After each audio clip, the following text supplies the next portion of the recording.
Isang tanong na unti-unting umiinit habang papalapit ang 2028. Sino ang tatapat kay Sara Duterte kung tatakbo siya bilang presidente? Hindi lang ito simpleng laban ng pangalan. Ito ay sagupaan ng mga legacy, ambisyon at pananaw sa kung anong klaseng bansa ang gusto nating maging. Ang 2028, posible maging pinakamatinding halalan mula 1986. Dahil dito, magtatagpo ang dalawang puwersa, ang mga gusto ng continuation at ang mga naghahangad ng pagbabago. Hindi ito chismis. Dito, tapat at malinaw ang usapan. Kung gusto mong malaman ng mga bagay na hindi kadalasang pinag-uusapan, mag-subscribe ka na. Malaki ang maitutulong mo sa pagpapalaganap ng kaalaman. Matapos ang 2022 election, mabilis na naging sentro ng pansin si Vice President Sara Duterte, anak ng dating Pangulo, popular sa masa, at madalas naman ng mga survey bilang leading contender para sa 2028. Pero habang lumalakas ang ingay ng kanyang pangalan, unti-unti ring umaangat ang mga posibleng katunggali. Mga taong may kanya-kanyang estilo, lakas, at dahilan para hamunin siya. Ang laban sa 2028 ay hindi lang tungkol sa kung sino ang may pinakamaraming billboard o social media followers. Ito'y tungkol sa narrative. Sino ang magbibigay ng panibagong kwento sa sambayan ng Pilipino? Sa kwentong ito, ipapakilala natin isa-isa ang mga pangalan na, ayon sa mga survey at obserbasyon, posibleng tumapat kay Sara Duterte sa darating na halalan. Pero hindi lang basta listahan, pag-uusapan din natin kung bakit sila relevant, ano ang strength nila, at saan sila mahina.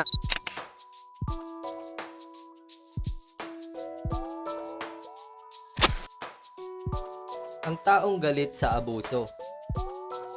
Unahin natin ang pangalan na madalas lumalabas bilang ikalawa sa mga survey. Si Senator Rapi Tulfo, kilalang personalidad sa media, tagapagtanggol ng mga inaapi, at isa sa pinakapopular na senador ngayon. Sa mga Pulse Asia survey, madalas siyang sumusunod kay Sara Duterte. Minsan dikit lang ang dalawa.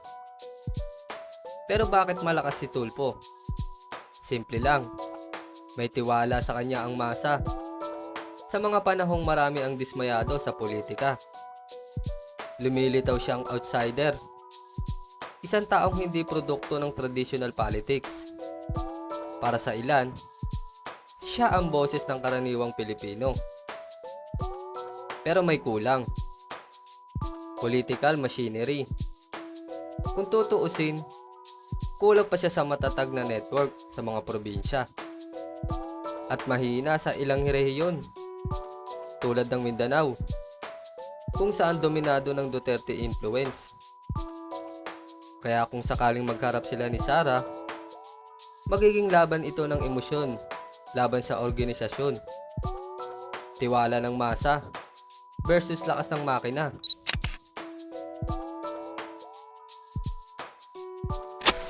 Ang comeback queen ng oposisyon. Tahimik man siya sa ngayon, pero hindi pa rin tuluyang nawawala si Leni Robredo. Para sa oposisyon, siya pa rin ang simbolo ng decent alternative.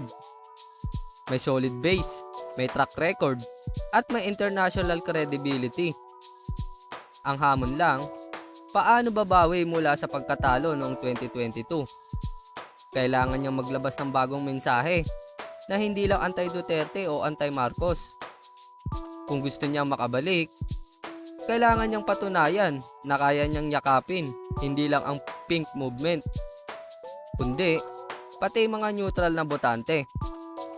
Kung sakaling magharap sila ni Sara, magiging sagupan ito ng dalawang babae na parehong may matibay na personalidad, pero magkaibang pananaw kung ano ang tapang. Si Sara matapang sa aksyon, si Leni matapang sa prinsipyo. Dalawang mother figures, magkaibang simbolo ng tapang.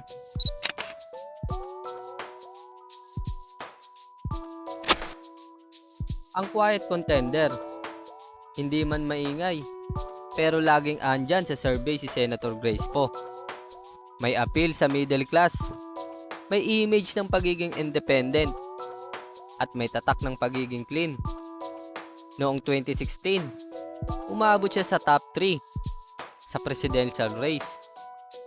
Ngayon, tahimik pero tila nagmamasid lang, naghihintay ng tamang panahon. Kung sakaling tumakbo, magiging interesting ang dynamics.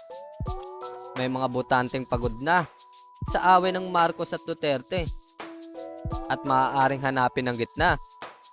At doon pumapasok si Grace Poe. Ang tanong lang, gusto pa ba niyang sumabak? O mas pipiliin niyang manatili sa Senado at iwasan ang gulo ng national politics?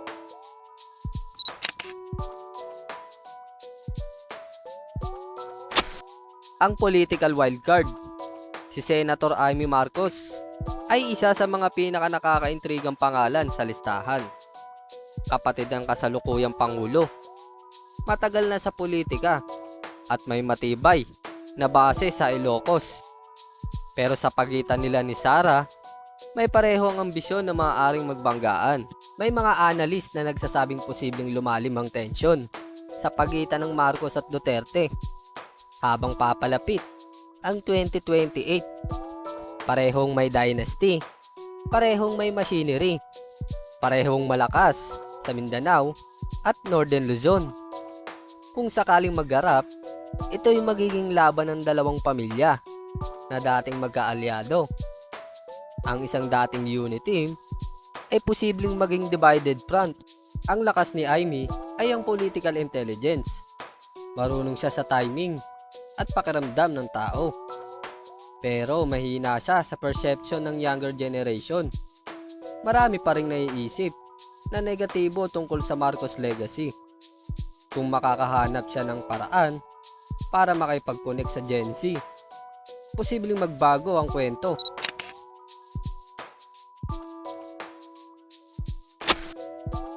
Ang loyalista, matagal nang malapit kay dating Pangulong Rodrigo Duterte. Si Senator Bongo ay nananatiling isa sa mga pinaka-loyal sa Duterte family. Madalas ding lumalabas sa survey bilang top choice for Vice President. Pero may tsansang mag-aim higher kung susuportahan ulit ng kanilang base. Kung sakaling parehong tatakbo si Sara at Bongo, magiging komplikado ang dynamics. Pwedeng hatiin nito ang solid Duterte vote na maaaring magbigay daan sa ibang kandidato. Pero kung magka-team sila, posibleng mahirapan ng oposisyon na bumuwag sa Duterte network. Ang tanong lang, hanggang saan ang loyalty ni Go? At hanggang saan ang ambisyon niya?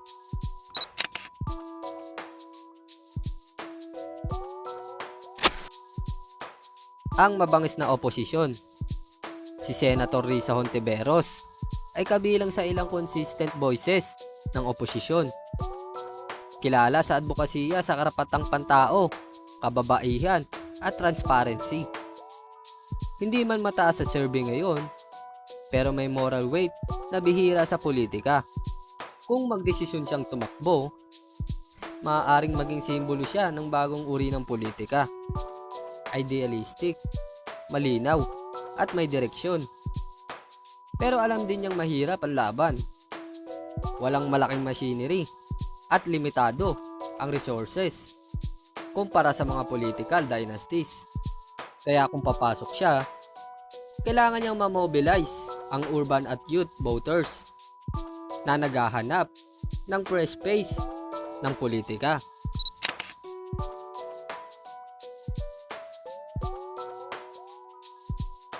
Bukod sa mga kilalang pangalan, may ilang mga dark horse na maaaring biglang sumulpot.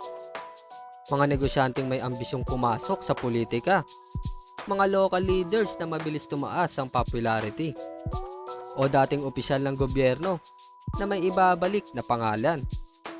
Isang halimbawa, ilang analyst ang nakatingin kay Mayor Vico Soto. bilang potensyal sa hinaharap. Bagaman bata pa at posibleng hindi pa sa 2028, may ilan ding nagmumungkahi na baka si Speaker Martin Romualdez ay may sariling plano. Lalo't patuloy niyang pinapalakas ang koneksyon sa local officials. Pero sa dulo ng lahat, ang totoong laban ay hindi lang kung sino ang mga pangalan sa listahan. Ang mas mahalagang tanong, anong klaseng bansa ang pipiliin natin pagdating ng 2028? Kung sakaling tumakbo si Sara Duterte, tiyak na magiging mabigat ang laban. Hindi dahil walang kalaban, kundi dahil haharap siya sa mga kandidato na may kanya-kanyang narrative. May boses ng masa, may simbolo ng reforma, at may anino ng legacy. At sa gitna ng mga pangalan, may malalaking tanong na gumugulo sa isip ng marami. Kaya pa ba ng strongman image? O kailangan na ng bagong estilo ng liderato? Maaari ring maging turning point ang mga susunod na taon, kung saan posibleng pumasok ang mga krisis, issue o skandal na nagpapabago ng ihip ng hangin. Ang politika sa Pilipinas, hindi kailanman predictable. Ang mga dating magkaalyado, nagiging magkaaway. Ang mga dating mahina, biglang sumisikat. At ang mga inaakalang sigurado na, biglang nawawala.